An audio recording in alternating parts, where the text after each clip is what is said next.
Of the hundreds of thousands of Genizah manuscripts in Cambridge University Library, a handful are so fragile that no visitor can see them.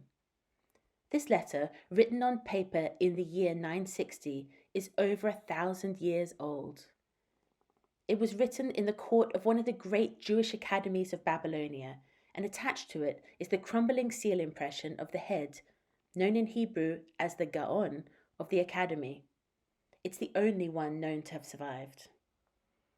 The bulla, a clay imprint of the seal of Gaon Nehemiah Gaon, is attached to the bottom of this letter. Jews and Christians were generally forbidden to use seals like this, and Nehemiah must have had permission from the caliph to use it. Nehemiah is writing to try and get Egyptian Jewish support for his dubious claim to be head of the Pumbeditha Academy.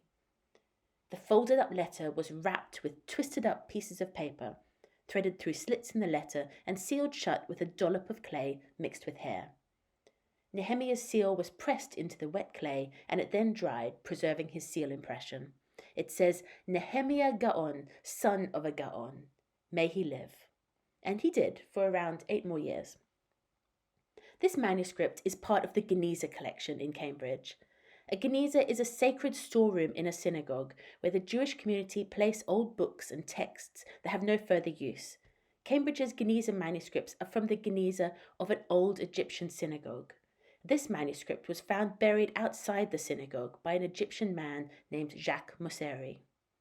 This tiny and delicate artifact has survived over 1,000 years, sitting underneath and squashed up against other manuscripts, buried underground, dug up, transported around Europe, and even spending some time in a bank vault.